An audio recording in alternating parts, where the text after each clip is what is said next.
ఆదికాండంలో ఆదాము అవ్వల కథ విన్నాం కదా. ఇప్పుడు వారి ఇద్దరు కుమారుల కథను విందాం. ఈ కథలో ఒకరు దేవునికి విధేయతగా ఉండటం ఎలా నేర్పిస్తే ఇంకొకరు ఎలా ఉండకూడదో చూపిస్తాడు. కథలోకి వెళ్లే ముందు బైబిల్ కథలను తెలుగులో అందరికీ సులభంగా అర్థమయ్యేలా చెప్పాలన్న మా ఆలోచనను మీరు ఆదరిస్తారని ఆశిస్తున్నాము.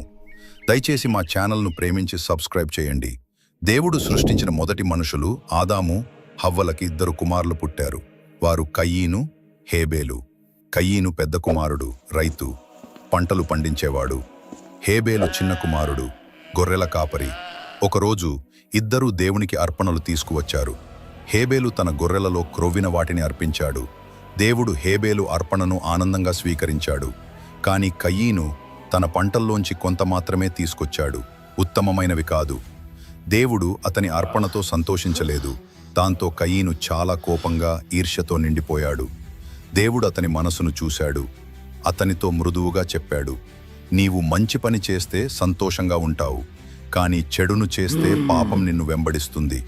కాని కయీను తన ఈర్ష్యను ఆపుకోలేకపోయాడు. ఒకరోజు పొలంలో ఉన్నప్పుడు అతని కోపం అదుపు తప్పింది. హేబేలుపై పడి అతనిని చంపేశాడు. దేవుడు కయీనుని అడిగాడు, నీ తమ్ముడు హేబేలు ఎక్కడా? కయీను అన్నాడు, నాకు తెలియదు. నేను ఎప్పుడూ నా తమ్ముడిని కాపాడుతూ ఉండాలా? కాని దేవుడు అన్నాడు, నీ తమ్ముడి రక్తం నాకు మొరపెట్టుకుంటోంది. నీవు నీ తమ్ముణ్ణి చంపావు. ఇప్పటి నుంచి నీ జీవితం కష్టమవుతుంది. నీ పంటలు పండవు. నీవు ఈ స్థలాన్ని విడిచి వెళ్ళాలి. నీవు దేశదిమ్మరివై తిరుగుతూ ఉంటావు. కయీను భయపడ్డాడు. ఈ శిక్ష నేను భరించలేనిది. ఎవరైనా నన్ను చంపేస్తారు అన్నాడు. దాంతో దేవుడు కయీను మీద ఒక గుర్తు పెట్టాడు. ఎవరూ అతన్ని చంపకూడదని రక్షణ ఇచ్చాడు. కయీను తన కుటుంబాన్ని విడిచి నోదు అనే ప్రదేశంలో నివసించసాగాడు. తన తమ్ముడికి చేసిన చెడు కారణంగా ఆయన ఈ స్థలాన్ని వదిలి వెళ్లాల్సి వచ్చింది. ఈ కథ మనకు ఒక ముఖ్యమైన పాఠం చెబుతుంది.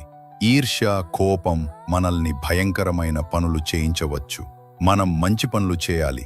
ఇతరులు సంతోషంగా ఉన్నప్పుడు మనం కూడా సంతోషపడాలి. ఈర్ష్య మన హృదయాన్ని మలినపడచనివ్వకూడదు.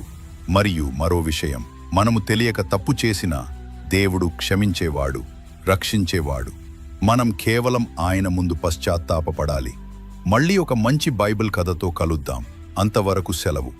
మన బైబిల్ కథలు ఛానల్ను సబ్స్క్రైబ్ చేయడం మర్చిపోవద్దు.